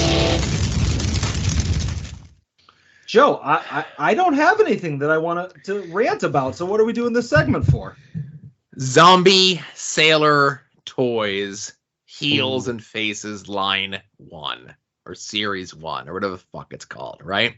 Yeah, probably the first and only series, but I'm not gonna rant. I'm gonna do my best not to rant and rave and raise my voice, but I could definitely see it happening. The thing is getting away from me. I have not prepared statements, but I have my notes and everything else that was going on with this. We mentioned it on the show almost 13 months ago when we did the pre-order for the first set, and I wasn't one of the people that got the first set of the Hasbro retro looking figures. There was a Hawkins, there was a Broski, there was a Dino Bravo, there was a Sabu, there was an Earl Hebner, right? Mm-hmm. Yep. I need a Hawkins, right? And to save on shipping, Adam needed a Hawkins and a Broski, so we ordered together, save a couple bucks by being a member of the Major Wrestling Figure Patreon, Facebook group, whatever. You got early access, you got a little bit of a discount, whatever, okay? Yep. I knew it was going to take a while, and the thing didn't get me bummed out that it took so long. Seeing that the industry standard, and Zombie, I will give you, is just one guy, working out of a warehouse or whatever the hell he's doing, where you're seeing major companies, and I use major companies, let's say like Super 7, that have much bigger licenses like The Simpsons, that just this week, after announcing Wave 3 of their Simpsons line, where lines 1 and lines 2 aren't even out yet, just this week they announced delays of waves 1 and waves 2, right? Yeah. Yeah, I think the delay of the zombie figures and how long it took to get them, while it might have been a punchline, it was never something that I was angry about, Right. Now, there were other people that were angry, okay? Sure. And there were people that were posting in the Facebook group. Now, I don't go in the Facebook group very often. I got no problem saying that it's a wretched hive of scum and villainy for the most part. But I would hear stories, firsthand, secondhand, and I would go and investigate them for myself, of people that would kind of bitch about like whatever with the figures, and Zombie would just go look up their name on his order list and just cancel their order on them. Yep, I've seen those conversations. Which again, Zombie is just a guy, and I don't know, that seems like bad business, right? That seems like not endearing yourself. Like, you could let these people criticize you, and you could shove it in their face by putting out a phenomenal product that like shuts them up, Mm-hmm. Instead of like making this big public display of canceling multiple people's orders and like doing this to try to like instill fear in everyone else to just accept what I give you and that's it, right? Mm-hmm. So right before we recorded last week, we got the shipping notification, and I'm like, okay, got the shipping notification. It's a holiday weekend. Probably not going to get them until Tuesday, and they came on Tuesday. But Then I see people that got shipping notifications and they were arriving on 4th of July. I see people that were getting the shipping notifications and they were like arriving the next day. But then I was seeing people that were posting just god-awful looking figures. Warped cards, bent cards, damaged cards, all this sort of stuff, right? Yep. And I see these things exploding in the Facebook group. And again, as it always happens, things escalate. Comments get turned off. Posts get deleted. The guy who started the original post just goes through the whole process again. But he wasn't the only one. He was just the most vocal. And there were a lot of people. It's like, I ordered all 5. 2 of my 5 came in good shape. The other ones were a little whatever, right? Mm-hmm. So then I get my figures, and they came in a box. There was 3 Hasbro figures. They were stacked up. If we go from the bottom of the box, there was a thin piece of bubble wrap on the bottom of the box. One figure with its back down, another figure on top of it, another figure on top of that, and then a piece of paper crumbled up and put on top of that. Zombie, who claims he does this like pro handling job of all these figures and all this other shit, right? Yeah. He knows how to ship. He does the best stuff, even though he's just one guy. He's a figure guy, so he knows how all this shit works, right? Yeah, he's like, he makes it a point to be like, I handle like $10,000 figures, so I know how to take care of products and just not to step on your toes, but so much that like he publicly criticized Cella for the quality of their card backs and their shipping, and like that, like he would do a much better job than they did. Right. So I get the figures, and the broski, which is the one that was on top, is fine. And Adam has it. It's in his hands. You say it's fine. It's good. Yeah, it's fine. It's as good as I would have expected, you know? Right. Now, the 2 Bryans, on the other hand, a little bit of white on the edges, a little bit of just like, wear and tear. The one has like a little bit of a gash taken out of the, like, underneath like the M in Myers. And then if you look at them on the back, like where the bubble is like glued onto the back, it's like kind of like warped and just looks weird. Looks a little off, right? Yeah, it looks like too much glue was used on that particular one, and there's some bending on the card, So I post the pictures in the Facebook group, and I said, hey, I see a lot of people came a lot worse. These are how mine came. It's not optimal, but again, it's just kind of a bummer. I was hoping to get, because, as I mentioned, one was for me and one was for Adam when it comes to the Bryans. And I know you have a much stricter, whenever we've gotten figures before we get multiples of some things, I always let you look at them and I let you take what you think is the better of the 2, right? And I appreciate that. Yeah. And usually we're comparing like a 9.2 to a 9.3, but like I'm giving you 2 like 8s or like 2 7.8s, right? Mm-hmm. And maybe I'm overreacting. And I even say maybe I'm overreacting a little bit. I see people having much worse luck with these sort of things. Right. So I get a couple people that are like, yay, I agree. These don't look great, but it could be a lot worse. And then I get a guy who's like, hey, go contact Zombie. He'll make things right. Yeah. And I just want to jump in here. Like the prevailing message from a lot of the zombie, like the pro-zombie people in that group was either, well, did you message Zombie before you posted this? And I did. Or don't worry, Zombie's going to make it right. That's like the catchphrase. Zombie will make it right. I feel like I saw those words posted 100 times over the course of the last couple of days. Right. So I contacted Zombie before I posted the thing in the group. And I kind of got a little bit more into things. I sent a little bit more higher quality things. I sent a lot more pictures and everything else like that. So Zombie replies to me Tuesday night saying, unfortunately, figures are bound to get dinged in transit. And all figures are never going to be perfect. Unless they're handpicked and given to special people in the group. That's me adding that in there. In the future, we will do all we can to ship more securely. My commentary, how about you do that in the first place? It's not like we're all new to this figure game. And as well as offer a collector grade figure for you to choose from. Yeah, so these already very, very expensive figures that took a long time to produce and are supposedly being handled by an expert at handling and stopping bad figures from being shipped out is going to charge extra so that you get the same quality figure that he would give to Broski and Myers, you know? Right. So the next day, as that comes out, and I don't have Zombie's post right here in front of me, but he posts up in the group essentially saying like, hey, everybody's complaining. It was like less than 1% of the orders are having these issues, and the warping on the cards was nothing that I did. It was due to the moisture in, the air when these things got shipped, right? Yeah. So was it the moisture of them sitting in crates on a barge in New York City for weeks? Or did the warping happen on their 2 to 3 day delivery from your warehouse to these people's homes? He was putting warped figures in boxes to people and hoping for the best. Yeah, because he made it a point to publicly state that he was personally handling and packing, I don't want to say half because I feel like that's what's sticking in my memory, but a large portion of customers' orders is that he was the one that was packing those. So at some point, whether it was Zombie or somebody else that works for him, I'll just say to cover our butts, somebody was looking at these figures and knowingly packing very poor condition figures and just being like, oh, good enough, And this is these Broski and Myers hanger-oners that have this whole thing, whether it's Zombie or whether it's Knick or anybody who does these ancillary items, right?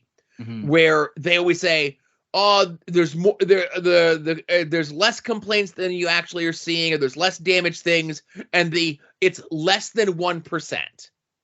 Yeah, that's their company line. It's always less than 1%, which is bullshit. Because we're not talking about, like, you want to talk about orders, you want to talk about individual figures. Like, I could go through every single post and count every individual person and see how many they were, and then using the law of averages of like how many people ordered versus how many people post in the group and so on and so forth. But like I said, the people that post in the group did get them early, like myself included. As of this recording, there were people that ordered the figures that haven't even gotten shipping confirmations yet, let alone their figures, right?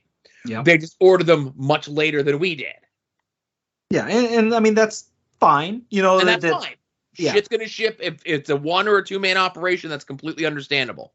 But to say that it was only 1%, when I could go through this Facebook group and find minimally 7 to 10% of people complaining, if we're looking at like pieces ordered or orders, however you want to slice it, but that's always the bullshit company line.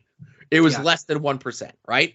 And plus, there's a lot of people in the group, and that this is fine, but they opened their figures, right. So like, who knows what condition theirs was in, or even if they took any notice or cared, Right. So then on Wednesday, not friend of the show, but my friend, Ethan Page, post up, wanted to signal boost this from a toy forum as a warning to all wrestling collectors. If you're interested in the Heels and Faces line coming out, the figs do look incredible. This is the customer service you'll be dealing with. I guess it's fine since he's made enough money, it seems. And it's a post from Zombie in a toy group saying, "Hey, dude, people 24/7 send me screenshots of this pathetic forum. For your information, I've already grossed $200,000 in profit. In posts on social media, I wrote I had 1,000 sets allocated for international buyers if they ever sell overseas, regardless if, so on and so forth. As a note, most of you live on this group are pathetic. Seriously sad lives you live. Oh well, I already made $200,000 and I'm just getting started." Now, this is a post from a year ago, but this is just another example of Zombie's poor customer service or people skills or however you want to slice it, right? Yeah, and I will just say, full disclosure, he says that was in response to people in that forum taking shots at his family. Okay, and I don't know the context, but so we'll get to that. Okay. Zombie's reply is, because context is king. Ego Page posted a screenshot out of context of me lashing out at trolls on a public message forum last year. What's conveniently left out is for 4 or 6 months straight, I was receiving nonstop attacks in that very forum that I never responded to.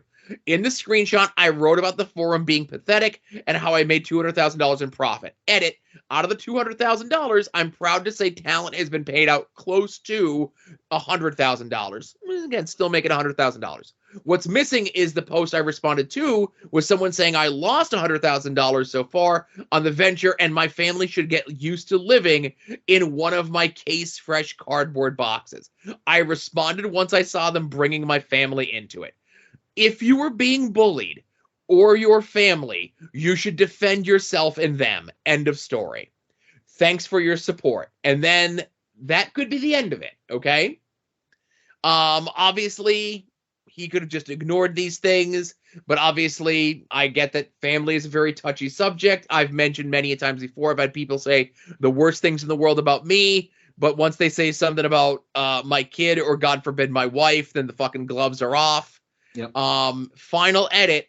Quite the coincidence that someone who has a figure made from another toy seller attacking me on Twitter. I'm sure coordinated attack. So instead of addressing the issue and trying to resolve whatever the problem is with these people and with Ethan Page and whatever else, he decides to throw shade and say that this is Cella, the company that Ethan Page is a figure out through, doing a coordinated attack to try to discredit Zombie. Yeah, complete nonsense. So I will say Zombie is doing a good enough job of discrediting himself by just being an asshole in general. Yeah. I will also say this. I have a Double J figure that I pre-ordered. Not shortly thereafter. We're coming up in about a year since the Double J was pre-ordered, right? Yeah, and I don't know if you have the timetable he recently talked about for that Double J, but go ahead. Yeah, so he said that the Double J should be out within the next 2 weeks. Out of the factory within the next 2 Right, out of the weeks. factory in the next 2 weeks. So again, I'm not expecting that Double J to ship until the end of August if we're on that same timetable as the first set, right? Yeah. Even though multiple times as the first set was coming in, he said that once the first set is in, the Double J will be there shortly thereafter. And again, I'm going to guess it's going to be at least a month plus, right? Yeah. All that being said, I think I'm done dealing with fucking Zombie. I like that there's a Raven in the next set, and I saw the mock-up of it, and it looks really cool. I can't see supporting this guy. Yeah. That's one of the things is that, like, I don't want to give this guy any money, but am I going to pass on the Cardona Nick Gage 2-pack when it comes out? I probably won't. I'm very much torn on it. But like when it comes to like the Raven, like if this was a great experience, I would probably have bought that Raven. I'm not a Raven collector, but like I'd be like, all right, I'm gonna grab that because it's cool as shit. But I don't need it. I'm not going to buy extra. I'm going to buy the things that are in my core collection. If somewhere in series 52 they get around to a Mark Sterling, I'll buy that. You know what I'm saying? But because that's stuff that I collect. But like I'm not going to go and reach out to other things like that Raven or other people that might pop me along the way, Yeah, and I'm saying this in a public forum on the podcast, so it's recorded, that I'm saying I'm going to pass on the Raven. Maybe the Double J comes in, comes in early. Or maybe the Double J comes in all fucked up and Zombie goes above and beyond to replace it. Or Zombie learned his lesson from this fiasco and the Double J comes packed pristinely, right? Yeah. And I just want to say, like, I posted a couple times in the group because people keep saying, don't worry, Zombie's going to make this right. And I've asked, and I had to do it very calculatedly because God forbid somebody sees me and thinks that I'm negative in the group because I've been trying to be a good soldier in that group. And I say like, hey, not trying to start a fight, just a simple question. Does anybody have an example of Zombie making this right? Because a lot of people are saying, don't worry, Zombie's going to make it right. But I have yet to see a post where somebody said, hey guys, I got these in damage. I contacted Zombie. He's going to replace them.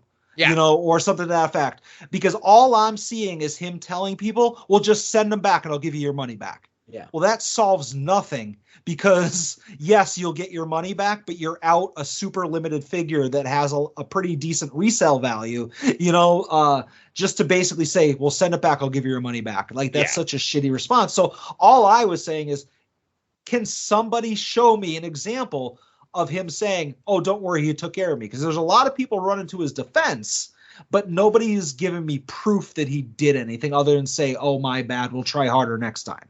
And there's no proof of him making things right in the past, as far as I can tell. Yeah. And all I'm seeing is, like, I saw somebody say, well, would you blame Jeremy Padour if your shipment of AEW figures from Walmart got damaged? And I'm like, that is not even close to the same friggin' thing. You know, Jeremy Padour is not boxing up shit at the Walmart distribution center and sending it to you. Right. You know? Am I PayPaling this money directly to Jeremy Padour? Yeah. Am I doing it in a way that I can't ask for a refund after 90 days? Is Jeremy Padour the face of a multi-billion-dollar toy company that also has lines for Pokemon amongst, like, Pokemon, Fortnite, Coco Melon, you know, all these other things, right? Yep. So Zombie has he has one job to do, and he does it poorly. Yeah. And brags about how good he does it. Yep. It's infuriating. You know, like, man, I don't want to retread over stuff, but it makes it like, why? Like, I get it. I say here on the podcast, even if things didn't change, I will order that 2-pack. I might have to have somebody else do it for me if this gets to them. It'll block all my orders, you know. But I'm going to order them. But man, it's going to make me. I'm going to be dissatisfied with the process unless some type of attitude changes, you know. Yeah. I don't know. And it probably won't. You know what I mean? Because, like, a lot of times, like, when I was being told about how shitty Zombie was being in the Facebook group, I'd be like, nah, you know, maybe it's warranted. Maybe it's this. Maybe it's that. You know, like, making all of these excuses because it's not me, right? Yep. And now that it's me, I'm just like, oh, it's me. Now I care. Yeah, now I care. Like, I cared before. But I'm like, maybe it's just getting blown out of proportion. Or maybe there's a misunderstanding. Or maybe. It's just, this whole thing comes off, you know, rough, you know? Yeah. Well, at least we have our figures. And you could delete that email, Joe. Okay. That email was deleted once they arrived, yes. Oh, okay. There we go. And just to kind of wrap things up, unless you have any more, you have to send me a link to those Defenders. When you brought them to the shop, I was like, oh, I got to get some of these. Because we've already demonstrated these cards are not the most rigid, durable cards. Mm-hmm. So I should probably protect them. It's not like my Cella Ethan Page figure. I could freaking whip that at the wall, and it'll just put a hole in the wall. So I should probably get Defenders for these. Right. So send me the link. But, all right. No problem.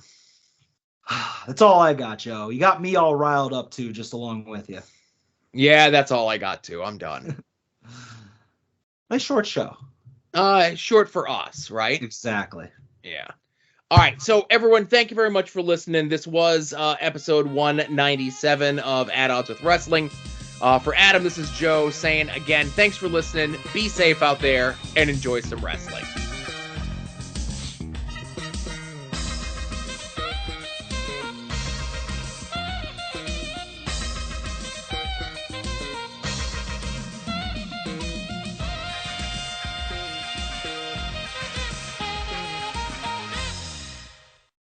You're listening to the soon-to-be-named network, the Lamborghini of Podcast Network.